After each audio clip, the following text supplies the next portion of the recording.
Hi students. Ideal gas की पढ़ाई में ग्राहम्स लॉ बहुत इंपॉर्टेंस रखता है जब इसे दूसरे चैप्टर्स में अप्लाई किया जाता है। फिलहाल ग्राहम्स लॉ दो फिनोमेना से डील करता है जो बिल्कुल सिमिलर हैं। पहला डिफ्यूजन और दूसरा इफ्यूजन। इन दोनों में थोड़ा सा ही फर्क है। डिफ्यूजन है जब गैस एक जगह से दूसरी जगह जाए, यानी हाई प्रेशर से लो प्रेशर की तरफ, यानी गैस दोनों तरफ हो, बस ज़्यादा गैस से कम गैस की ओर वो मूव करे। और इफ्यूजन जनरली कहते हैं लीकेज को, यानी एक तरफ गैस हो और दूसरी तरफ खाली हो। But we can use these words interchangeably and similarly, तो हम इसे डिफ्यूजन वर्ड से ही पुकारेंगे। ग्राहम्स लॉ ये कहता है कि किसी भी गैस के डिफ्यूजन और इफ्यूजन की जो स्पीड है, यानी जो रेट है, वो उसके मॉलिक्यूलर मास के स्क्वायर रूट के इन्वर्सली प्रोपोर्शनल होगी। यानी जैसे किसी गैस का मॉलिक्यूलर मास अगर 100 है तो उसका रेट 1/10 पे डिपेंड करेगा। राइट, तो इसका एक्सप्रेशन देखिए, R is inversely proportional to 1/m। m is the molecular mass या फिर मोलर मास ऑल्सो।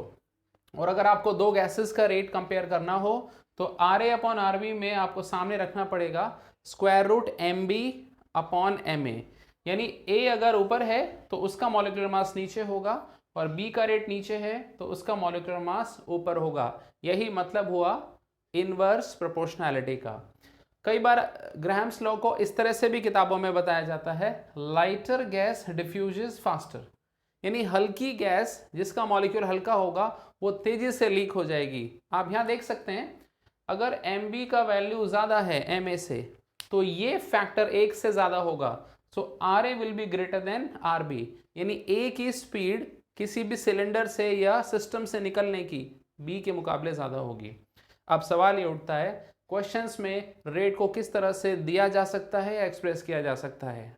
तो स्टूडेंट्स, इसके 4 मेन तरीके हैं। पहला, गैस लीक हो रही है और उसका वॉल्यूम मेजर किया जा रहा है, तो change in volume upon time, यानी 1 सेकेंड या 1 मिनट में कितने मिलीलीटर या कितने लीटर गैस एस्केप कर जाती है। This can be the first type of rate. इसके अलावा प्रेशर में भी रेट नाप सकते हैं, क्योंकि जब गैस लीक होगी या गैस मूव करेगी तो वो प्रेशर में भी चेंजेस लाएगी। So we can also see the change in pressure upon time. जैसे मान लीजिए LPG सिलेंडर है, उसमें कोई गैस रीफिल कर रहा है तो वो प्रेशर ही मेजर करेगा, क्योंकि सिलेंडर के अंदर वॉल्यूम तो फिक्स है। तीसरा तरीका है मोल्स। हम गैस के अमाउंट को मोल्स में एक्सप्रेस करके भी अपना डिफ्यूजन का रेट एक्सप्रेस कर सकते हैं कि 3 मोल पर सेकेंड, 5 मोल पर minute, like this.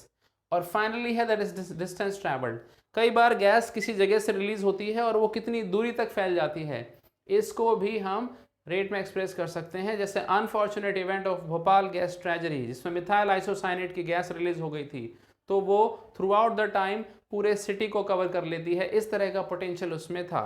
So distance travelled by the gas spread per unit time को भी रेट में एक्सप्रेस किया जा सकता है। जनरली ये वाला केस तब लिया जाता है जब एक लेंथ में ट्यूब का स्पेसिफिकेशन दिया हो, किनारे से 2 गैसेस इंसर्ट की जाएं और वो किस पॉइंट पे मिलेंगी, इस तरह का सवाल बनाया जा सकता है। Now let's see what type of ratios can be asked. सवाल एक तो ये पूछ सकता है 3 या 2 गैसेस के रेट्स के रेशियो लिखिए। तो you can see R1 ratio R2 ratio R3 हो जाएगा 1/√m1 ratio 1/√m2 ratio 1/√m3। Question ये भी पूछ सकता है time taken to diffuse the gas, यानी delta T1 delta T2 delta T3 का ratio. So you can have the inverse of this, √m1 ratio √m2 ratio √m3। यानी जो gas सबसे ज़्यादा भारी होगी वो सबसे ज़्यादा समय लेगी। That's very logical.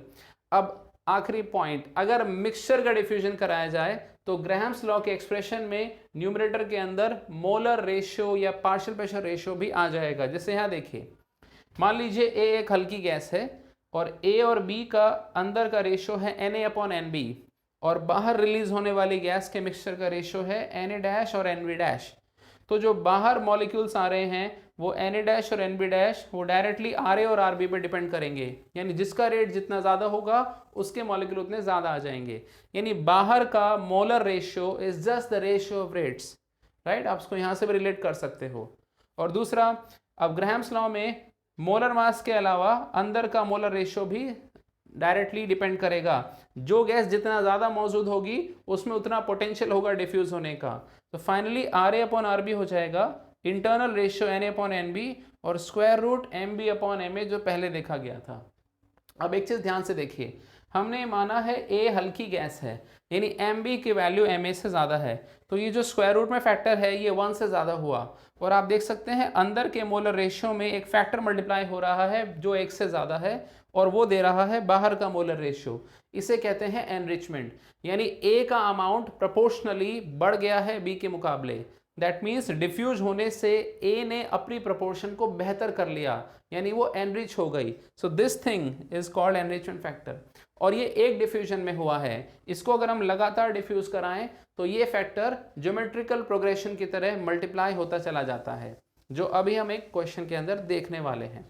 और इसमें खास तौर से सबसे इंपॉर्टेंट फॉर्मूला बनता है कि जो मिक्सचर बाहर रिलीज हो रहा है उसका मोलर मास क्या होगा, वो भी रेट्स के एडिशन से प्राप्त किया गया है। 1 upon square root molar mass mixture, जो मिक्सचर बाहर डिफ्यूज होके आया वो डिपेंड करेगा इंटरनल मोल फ्रैक्शन एक्स से upon square root M A plus internal mole fraction X B upon square root M B. So these are the formula list. Now let's go ahead on questions. आइए पहला सवाल पढ़ते हैं। कोई gas है जो helium के मुकाबले 3 गुना धीरे रेट से डिफ्यूज होती है, यानी क्वेश्चन ने कहा R gas is 1/3 times R helium. तो अगर इसको हम ठीक से रेशियो में लें तो we can write R helium upon R gas is 3, which can be written like this. Gas का मोलर मास न्यूमरेटर में आएगा और हीलियम का मोलर मास डिनोमिनेटर में। अब क्वेश्चन ने पूछा था what is the molar mass of the gas. अब आप इसका स्क्वायर कर दीजिए and you will get m is equal to 9 × 4 that is 36, यानी ये गैस हैवी होनी चाहिए। इस क्वेश्चन की लैंग्वेज में ये चीज क्लियर थी कि गैस हीलियम से धीरे चल रही है, तो आप उन ऑप्शन को एलिमिनेट कर सकते हो जो हीलियम से हल्के हैं, क्योंकि हल्की गैस धीरे नहीं चल सकती। डेफिनेटली ये हैवियर गैस थी, राइट। अब आइए दूसरा सवाल लेते हैं जिसमें हमें बहुत ध्यान देना होगा।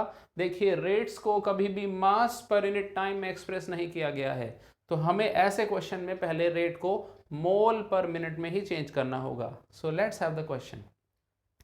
Rate of diffusion for hydrogen is 3 gram per minute. What is the rate of diffusion of oxygen in gram per minute? तो एक चीज सावधानी रखिए, ग्राम पर मिनट के रेट को डायरेक्टली इस फॉर्मूले में यूज नहीं करना, क्योंकि ग्राम और मोल्स में फर्क होता है। तो पहले आप हाइड्रोजन के रेट को मोल पर मिनट में कन्वर्ट कर लीजिए।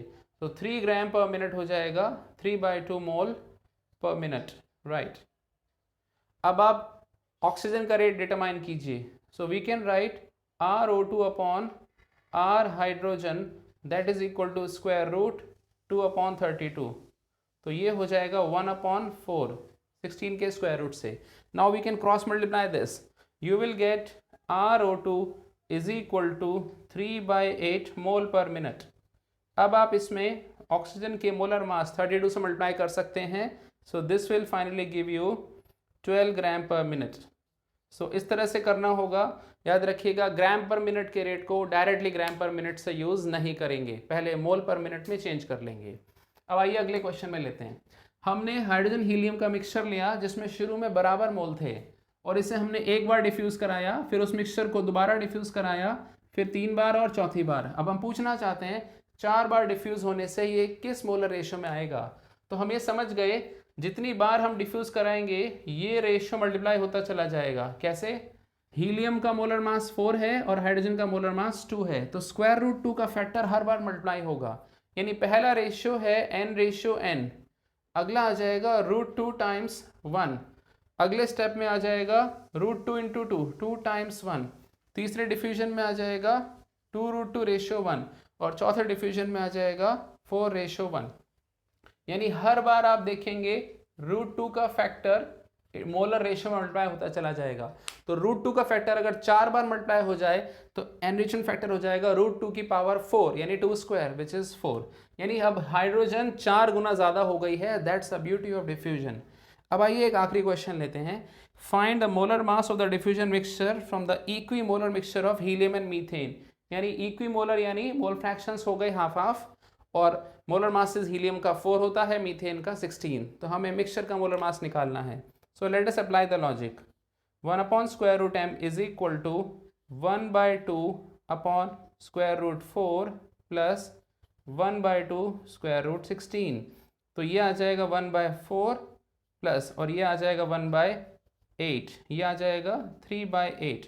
तो मोलर मास आ जाएगा 8/3 का स्क्वायर 64/9 ग्राम पर मोल। So this is the amazing applications of Graham's law of diffusion. Now it is not difficult at all. Thank you.